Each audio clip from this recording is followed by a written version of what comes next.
All right, so we're writing equations for square root and cube root graphs, and what makes this particularly interesting is that we have, of course, a vertical shift or compression we need to add to this, so there's kind of a bonus step there.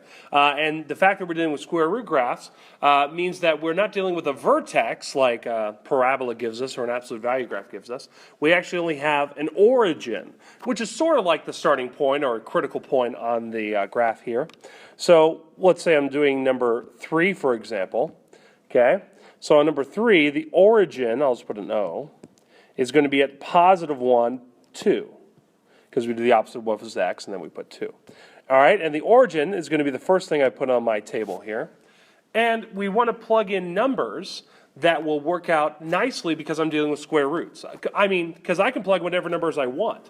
I'm not restricted on what numbers I can put on there, except for I can't have a negative under my radical. So I couldn't plug in negative, or I couldn't plug in 0, because 0 minus 1 is negative 1. You can't take the square root of negative numbers.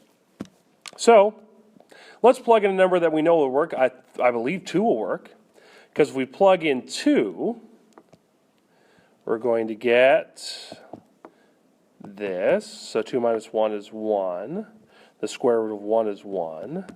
3 times 1 is 3, and 3 plus 2 equals 5. Okay, so that's how we get to that. And let's pick another point. Again, let's pick another number that will make a perfect square under the radical. If I plug in 5, right, because 5 minus 1 is 4. Okay, let's do that math real quick over here. Okay, so 5 minus 1 equals 4. The square root of 4 is 2. 3 times 2 equals 6, and then 6 plus 2 equals 8. All right, so that's what we can use those 3 points to make my graph here. So 1 comma 2, 2 comma 5, and 5 comma 8. So here's 5, 8 is 6, 7, 8. And it makes sense that the square root graph would look like this because the 3 multiplier in front kind of vertically stretches it there. So that's how you do that section of problems. Okay, let's take a look at, let's do number 6. Why not? All right, so number 6, this time we're given the graph. Now we need to find the equation and still make the table. Well, aren't they nice? They give us a couple of points there. They give me the point -1, -3. They also give me the point 3, -2. But unfortunately, we don't see another point that works out nice, right? Because I'm picking points that give me nice whole numbers. And so if we can put whatever point we want on this table, let's choose something that will give us a nice number. But we won't know that until we actually find out what the equation is. So we could do it with just these 2 points. All right, so this is a square root graph, so I know that my parent function will be the square root of x. All right, I noticed that my origin has shifted. It goes to the left 1, down 3. So my new function, based on that information, left 1 means I add 1 to x, and then down 3 means I put -3. Okay, but I think I have to check to see if there's a multiplier, so I'm going to put a in front there, and I have to figure out the value of a. The way we do that, if we plugged in a value for x and for y, we would be able to find what that is. But when I do that, I can't use the origin because that's going to give me 0 equals 0. I'm going to use the second point we put in there, 3, -2. So I'm going to plug that in to the function to see what the value of a is, or what my stretch or compression is going to be. Okay, so -2 is f of x. A, square root of, it would be 3 plus 1 minus 3. Okay, 3 plus 1 is 4.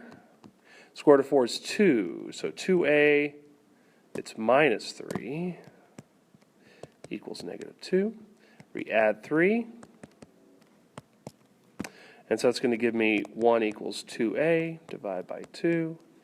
A equals 1/2. So my final equation for this problem is going to be f of x equals 1/2.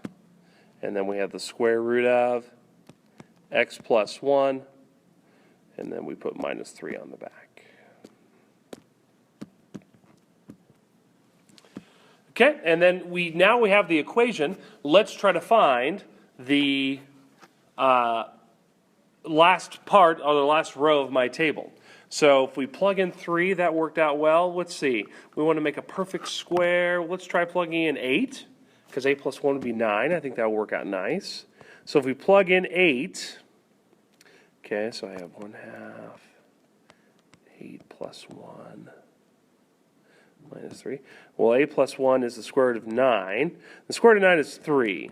So, I really don't like making decimals. If I have the choice on what number I want to put in there, rather than using 8 to give me a decimal, which is fine, decimals are okay, let's try to use a different number. What number is going to give me something to work out with my fraction? What if I put 15?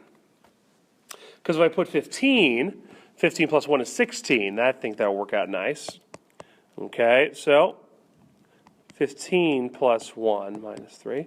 15 plus 1 is the square root of 16. Square root of 16 is 4. 1/2 times 4 is 2. And then 2 minus 3 equals -1. Okay, and so that would be the point I needed right there, so 15, -1. And that's how you do that section of the problem. So that's working with square root graphs and how to write the equations and fill in the table and using graphs.